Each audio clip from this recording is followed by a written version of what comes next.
Seja muito bem-vindo ou bem-vinda a mais um vídeo aqui do canal. Você já pensou que pode estar cometendo um pecado e nem percebe? Nós temos a mania de achar que os pecados eles têm que ser escandalosos para estarem nos afastando do Senhor. Só que no nosso dia a dia tem muitos pecados sutis que a gente comete e a gente não percebe. Então, como que a gente vai conseguir perceber esses pecados que a gente está cometendo de forma sutil? Em Gálatas, capítulo 5, versículo 16 a 26, Paulo fala sobre isso. Então ele começa falando que tem uma guerra entre a carne e o espírito. Sim, somos carne, que é a nossa natureza pecaminosa, e somos espírito, que é a natureza de Deus que habita em nós. E todos os dias a gente está numa luta entre a carne e o espírito. Então, por mais que você já tenha aceitado Jesus na sua vida, você ainda tem uma luta todos os dias. A carne sempre vai querer pecar, sempre vai querer fazer o mal. Paulo já falava sobre isso também. O bem que eu quero fazer não faço, e o mal, esse sim eu acabo cometendo. Viver segundo o Espírito é todos os dias a gente fazer uma escolha de estar obedecendo a Deus. É a gente deixar de lado as nossas inclinações egoístas, de inveja, nossas inclinações impulsivas que nos destroem. Todos os dias é uma escolha, você que escolhe, você tem o livre-arbítrio. Deus não vai te forçar a nada. Essa guerra diária que nós temos, se você está enfrentando, porque todos nós enfrentamos, não se sinta envergonhado ou com um sentimento de fracasso. Muito pelo contrário, se você está tendo essas lutas, é porque você tem sim vida espiritual. Porque uma pessoa que já está completamente ali entregue ao pecado, ela não consegue nem discernir. Vocês já perceberam que muitas pessoas falam assim, quando eu entreguei minha vida para Jesus, quando eu comecei a andar nos caminhos, começou a vir muita perseguição, muita luta, minha vida ficou difícil, eu achei que ia melhorar. A diferença entre você estar nos caminhos e não é que quando você escolhe a Jesus, ele começa a tirar as escamas dos seus olhos, você se posicionou. Então você começa a ver que esse mundo espiritual ele é real.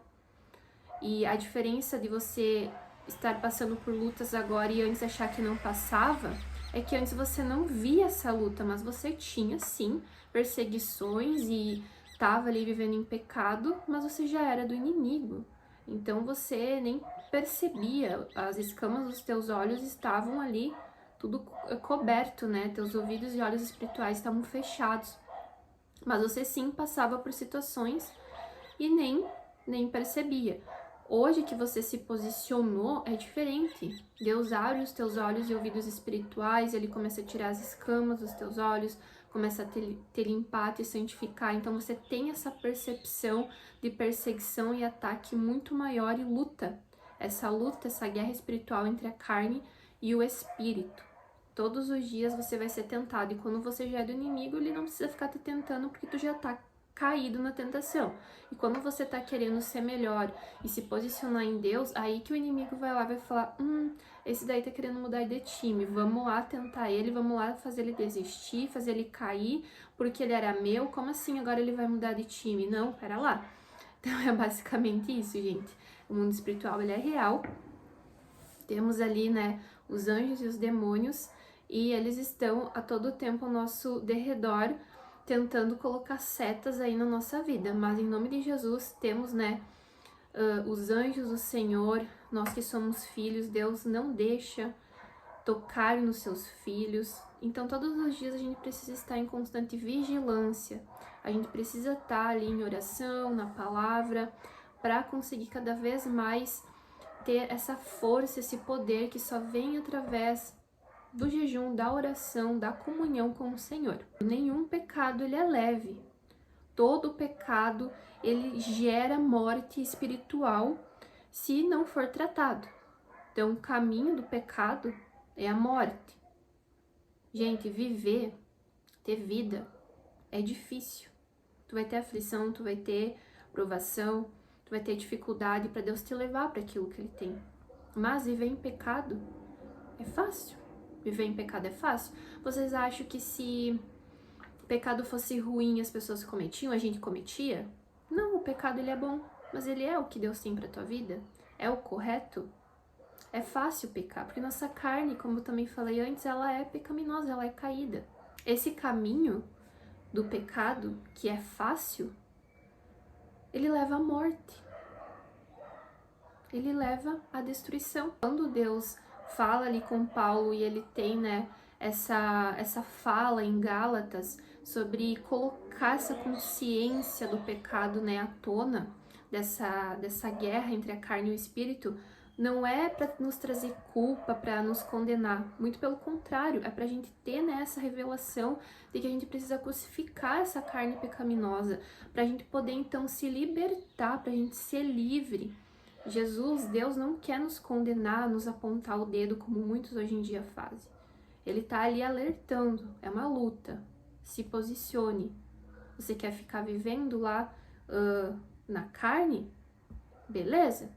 É o teu livre-arbítrio, é a tua escolha, mas terá consequências. Pecados que a gente acaba cometendo no nosso dia a dia, muitas vezes eles não são tão visíveis, eles são lá do nosso coração. Vou te dar um exemplo.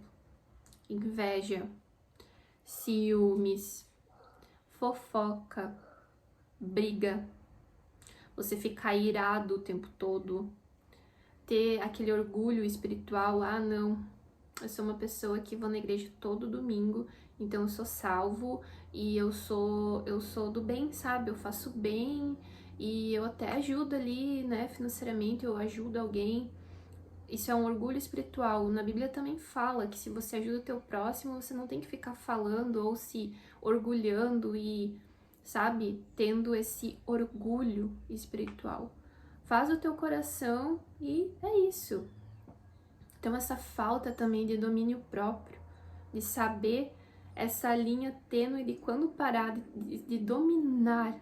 Já viu uma pessoa sem domínio próprio? Sabe aquela pessoa que fala assim, não, eu não vou levar desaforo para casa, porque onde é que já se viu? Quem essa pessoa pensa que é para falar desse jeito? Essa pessoa não tem domínio. Quando você tem domínio, Jesus também fala na palavra que se batem de um lado da tua face, dá outro. Então você querer se irar, você querer não ter esse domínio, ir para cima, você tá sendo igual ou pior aquela pessoa, certo? Tem sempre uma consequência espiritual, dependendo do posicionamento que você vai ter. Se você quiser continuar aí pecando e vivendo essa tua vida do mundo, Paulo nos exorta, então, em Gálatas 5:21, os que praticam essas coisas não herdarão o reino de Deus.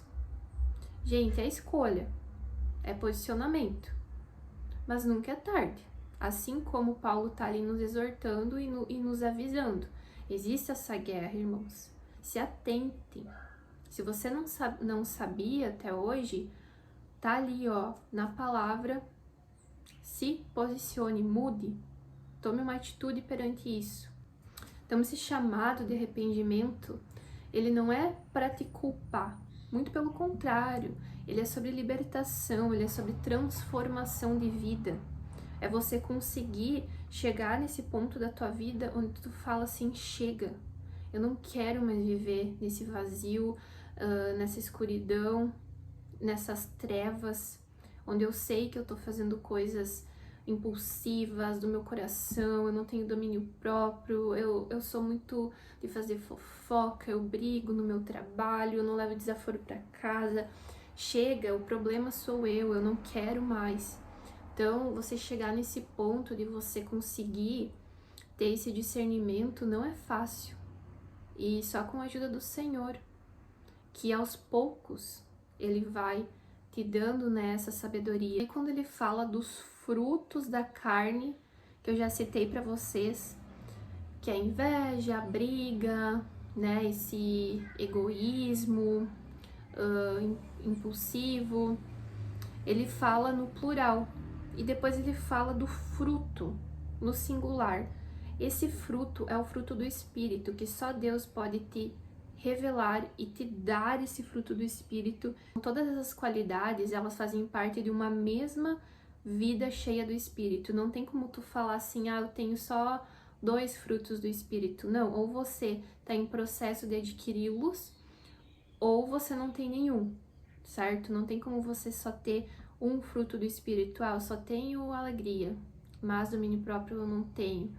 E nem quero ter. Não, se você ainda não tem, Deus está preparando o teu coração. É um processo. Não vai ser uma perfeição imediata, mas se você está aberto e disposto e pedindo para Deus transformar isso dentro de ti, todos os dias você vai ver que Deus vai quebrando, né, situações dentro de você, que isso vai te mudando no teu interior e exterior, de dentro para fora, né? Devemos viver o que já recebemos. Tudo que você já está aí sendo transformado, curado, né, com humildade, com vigilância e amor, você tem que transbordar isso. Porque se você não vive isso, se a tua vida não é um exemplo, então é porque você ainda não tá com esses frutos do Espírito, você ainda tá escravo lá do inimigo, você ainda precisa pedir pro Senhor, Senhor, me liberta, me transforma nesse lugar, porque sozinho eu sou incapaz, não é com a minha força, porque somos incapazes, porque somos pecadores caídos, certo? Então não basta você nascer de novo, você precisa caminhar com o Espírito, passo a passo, dia após dia. Não é assim um passe de mágica, irmãos e irmãs. Os frutos visíveis e um caráter transformado. Você já possui esses frutos visíveis? No lugar onde você trabalha, entre seus amigos, na igreja. Se você é como você é na igreja, no trabalho, em casa, essa é a sua verdadeira face que o Espírito está aí te transformando. Mas tem muitos que são de um jeito no trabalho, de outro em casa, de outro jeito na igreja. Será que realmente essa pessoa ela tá ali com os frutos do Espírito ou ela tá com o fruto da carne? Será que ela tá inclinada para o Senhor ou ela tá inclinada para o querer dela, para a carne pecaminosa, caída? Então, quais são os frutos do Espírito? Amor, paz, alegria, domínio próprio, mansidão, obediência, paciência. Como andar no Espírito? Oração, jejum, leitura da palavra, vigilância. Esteja vigilante todos os dias. Quando você ora, você pede para o Senhor: Senhor, guarda o meu coração, vigia para que eu não caia no pecado da carne. E se em algum momento eu pecar, que nós vamos, irmãos, nós somos pecado, que você consiga, através do Espírito Santo, que ele te constrange a ponto de você conseguir discernir que você errou e logo você se arrepende e pede perdão e fala: Senhor, me limpa, isso não vem de ti, Senhor, me perdoa. Porque até o último dia nós vamos acabar pecando. Mas a diferença, assim como Davi, que foi pego lá em adultério, que pecou, e o profeta, né, Natan foi lá e falou: ó, o Senhor vai tirar a unção sobre você, porque você pecou. Então a diferença entre ele, Deus se retirou da presença de Saul, ele não tinha mais a unção, o Espírito Santo, porque ele não se arrependeu. Se ele tivesse se arrependido, Deus ia ter perdoado ele, porque ia ser do coração, ele ia falar: Senhor, eu cedi, né, ao orgulho, ao poder, à ganância, ao pecado da carne, e em nenhum momento ele fez isso. Ele achava que ele estava certo e que Deus que estava errado de ter ungido, né, outro rei, que no caso Samuel ungiu Davi. Mas Davi, ele também pecou, e ele já era rei, mas a diferença é que ele ouviu ao Senhor, né, o Senhor o repreendeu falando: ó, você pecou contra mim. E ele foi lá e se arrependeu. E teve consequência. O primeiro filho dele com Batseba acabou morrendo. Mas depois ele teve Salomão. E Deus tem um propósito em cada detalhe. Ele não tá aqui para condenar, apontar o dedo e julgar. Ele tá aqui para abrir os nossos olhos, para nos dar mais uma chance de se libertar, porque Deus sempre está conosco. E que nem eu falei antes, vai ter outras situações que nós vamos acabar errando e pecando. Mas aonde está o seu coração? Está num coração de arrependimento ou está num coração de orgulho endurecido, onde fala, não, eu tô certo e eu não fiz nada. Não, irmãos, analise seu coração. Eu sei, não é nem um pouco fácil. Então hoje o Espírito Santo quer abrir os teus olhos e transformar a tua caminhada. Abra o seu coração, se arrependa, coloque em oração nesse momento, Senhor, eu me arrependo de todo o meu coração, continua aí me exortando, né, abrindo os meus olhos e meus ouvidos espirituais, para que eu tenha discernimento de ver quando eu tô falhando e logo, né, me voltar a Ti. Então eu creio, irmão, que se você fizer essas práticas de oração, de palavra, né, de leitura da palavra, jejum, estando aí todos os dias na presença do Senhor, Ele vai te ajudar nessa caminhada, nesse processo que é longo, mas é gratificante, porque Deus honra quem é fiel e obediente à sua palavra. Então espero que o Espírito Santo esteja aí tocando seu coração nesse momento, que essa palavra tenha sido de esperança também, de que você não está ali condenado, de que você pode ser livre. Isso depende de você, né, do teu posicionamento, da tua escolha de vida hoje. Então não deixe para amanhã, se você pode fazer isso agora. Então deixa um like se você gostou, comente, se inscreva aqui no canal, porque todos os dias eu trago uma mensagem do Senhor e eu te espero no próximo vídeo. A paz do Senhor, Deus abençoe, um beijo!